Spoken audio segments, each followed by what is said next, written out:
नमस्कार, वंदे मातरम। दोस्तों, स्वागत है आप सबका सैनिक पाठशाला में। आज के वीडियो के महत्वपूर्ण जानकारियों को लेकर आया हूं। दोस्तों, दिसंबर का महीना लगभग आधा खत्म होने को है, तो ऐसे में आप दिसंबर महीने का पेंशन का इंतजार करने लग गए होंगे।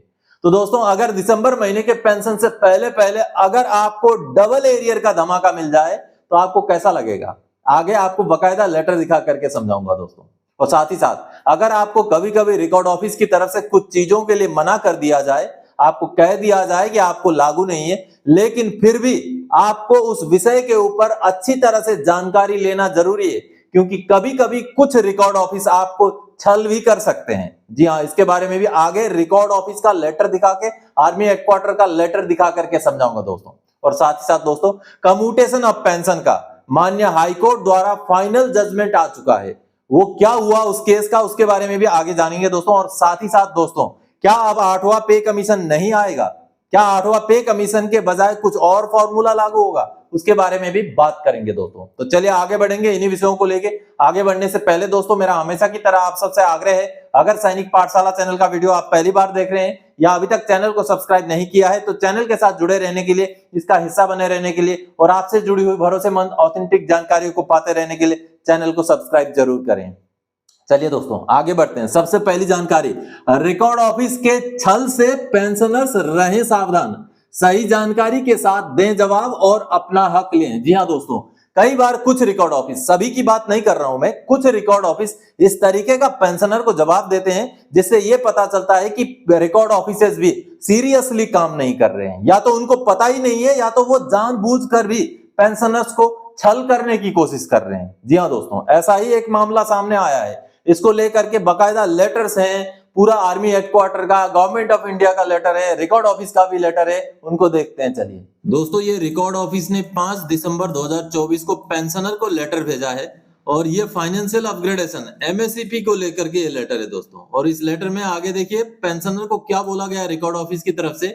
It is informed to you that MSCP scheme for PBOR of Army is applicable with effect from 1 September 2008 vide army headquarter letter number भी दिया गया है।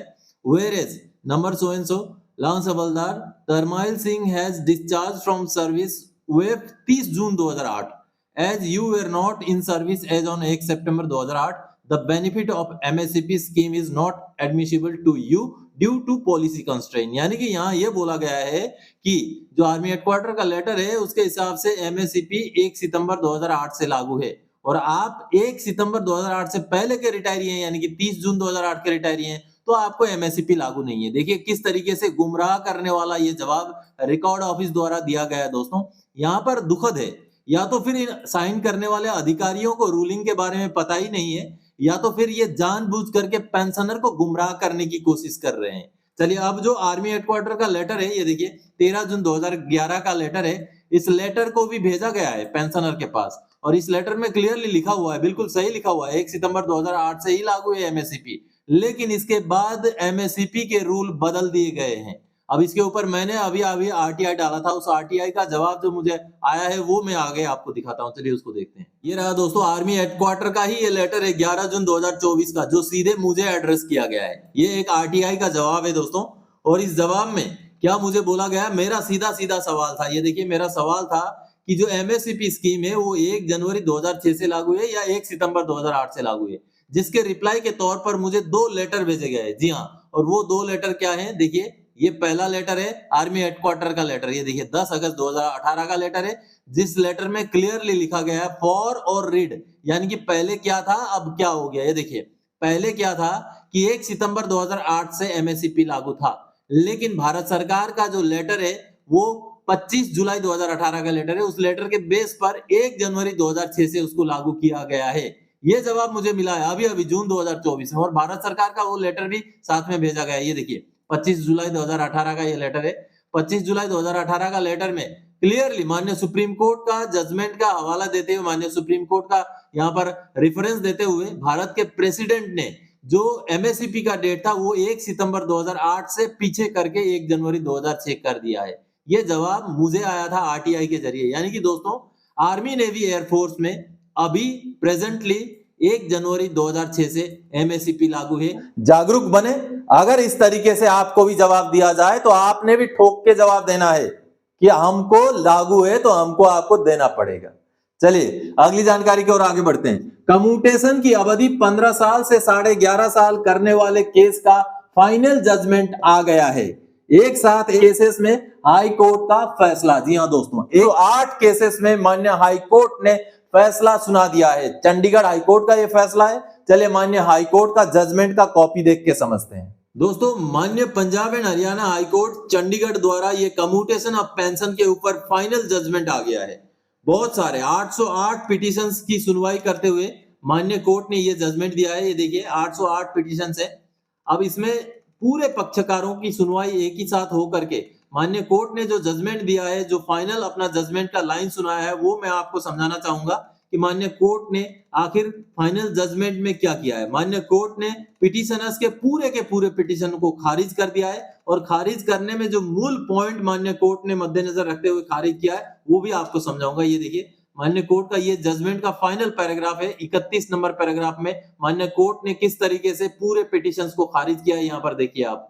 Keeping in view facts and circumstances as narrated and discussed in the foregoing paras, all the 808 writ petitions are dismissed with no orders as to cost. It is clarified that the state is entitled to effect recoveries which were stayed by way of the interim orders in writ petitions. Such recovery, however, be made in a staggered manner to obviate any hardship to the pensioners. यानी कि दोस्तों माननीय court ने ये कहा है कि जितने भी पिटीशन थे 808, माननीय चंडीगढ़ हाईकोर्ट में 808 पिटीशन थे, सबको खारिज कर दिया गया है। और खारिज करने में मूल जो पॉइंट है वो क्या है वो आगे आपको बताऊंगा।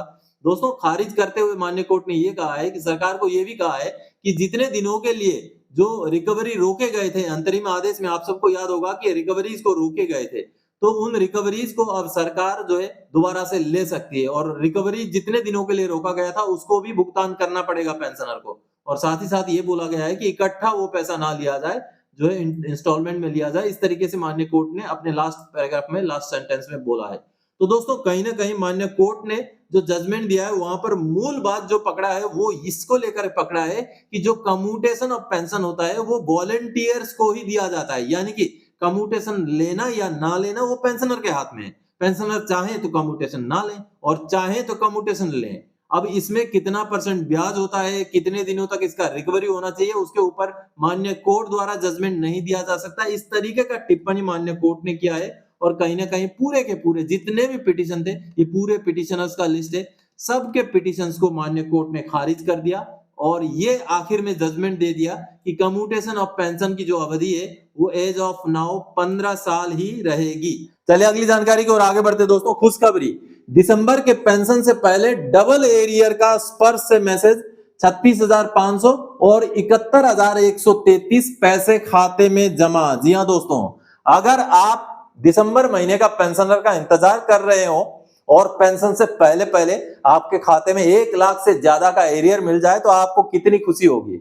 जी हाँ दोस्तों, ऐसा ही एक केस है जिसको डॉक्यूमेंट्स देख के समझते हैं। चलिए डॉक्यूमेंट देखते हैं। दोस्तों, स्टेट बैंक ऑफ इंडिया का ये लेटर है 12 सितंबर 2024 का, जो कि एक नॉन पेमेंट सर्टिफिकेट है और सर्कुलर 568 का ये नॉन पेमेंट सर्टिफिकेट है। इसके साथ साथ और भी एक एरियर है दोस्तों। डबल खुशखबरी, दिसंबर महीने के पेंशन से पहले पहले 11 दिसंबर 2024 को पेंशनर के खाते में दो एरियर जमा हो गए। अब ये तो नॉन पेमेंट सर्टिफिकेट है 568 सर्कुलर का, आप देखिए सितंबर 2024 का ये नॉन पेमेंट सर्टिफिकेट है, जो कि एसबीआई ने नॉन पेमेंट सर्टिफिकेट बना करके भेज दिया था और ये भेजा गया था स्पर्श को।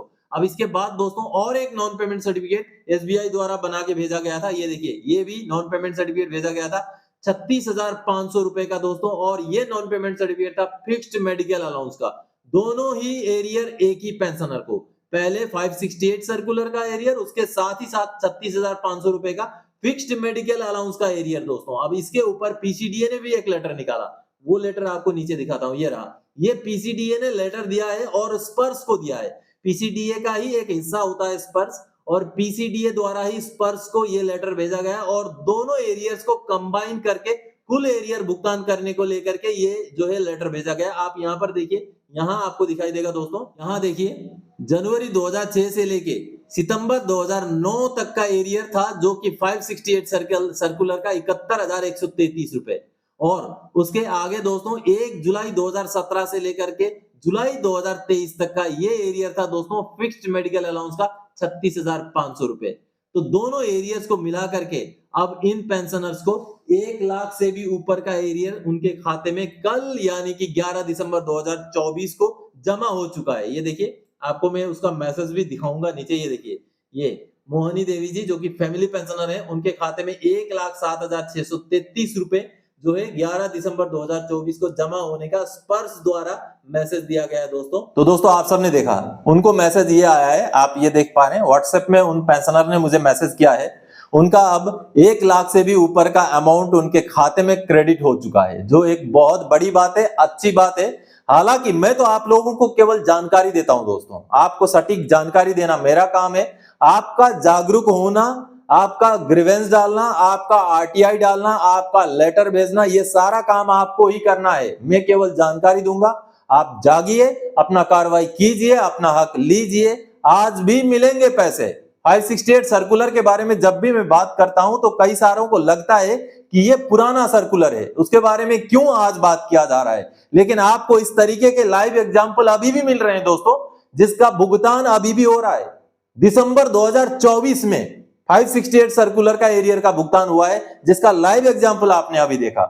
तो जो जानकारी मिलती है उस जानकारी को जरूर लें, और आपको अगर वो लागू नहीं है तो कम से कम वीडियो को वहां तक शेयर कर दीजिए, उन पेंशनर्स के पास शेयर कर दीजिए जिनको इन जानकारियों का लाभ मिल सके दोस्तों। तो चलिए अगली जानकारी की ओर आगे बढ़ते हैं। क्या 8वां वेतन आयोग के लिए सरकार ने मना कर दिया? क्या अब अलग फॉर्मूला लगेगा? जी हाँ दोस्तों, सोशल मीडिया में भी ये खबरें छा रही हैं और लोकसभा और राज्यसभा से भी ये खबर निकल के आई है कि सरकार ने 8वां पे कमीशन के लिए मना किया है। लेकिन कैसे मना किया? क्या सरकार ने यह बोला है कि 8वां पे कमीशन अब कभी नहीं आएगा, या 8वां पे कमीशन बिठाने का कोई सवाल ही नहीं खड़ा होता? ऐसा तो सरकार ने नहीं कहा है।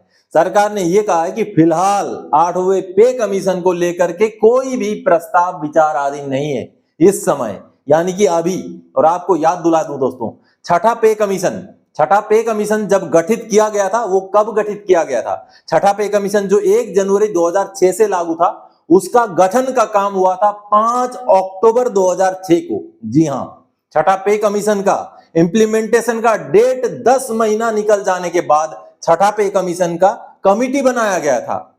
तो ऐसे में अभी 2024 में सरकार का यह कहना कि 8वां पे कमीशन को लेकर सरकार ने अभी कोई भी प्रस्ताव के ऊपर विचार नहीं किया है, इसका मतलब यह नहीं बनता है कि सरकार 8वां पे कमीशन नहीं लाएगी। समय है अभी भी, हालांकि समय बहुत कम बचा है। अगर समय से देना है 8वां पे कमीशन को तो गठित बहुत जल्दी करना पड़ेगा, लेकिन सरकार ने मना नहीं किया है। और साथ ही साथ हाँ, ये बातें भी चली हैं कि हो सकता है पे कमीशन ना आए और दूसरा कोई फॉर्मूला लगा दे सरकार, लेकिन किसी भी चीज का अभी कंफर्मेशन नहीं है। सोशल मीडिया में जो खबरें आ रही है कि 8वां पे कमीशन अब गठित नहीं होगा, सरकार ने मना कर दिया। सरकार ने मना इस बात को लेकर किया है कि अभी कोई भी प्रस्ताव विचाराधीन नहीं है, इस बात को लेकर नहीं किया है कि सरकार 8वां पे कमीशन नहीं लाएगी।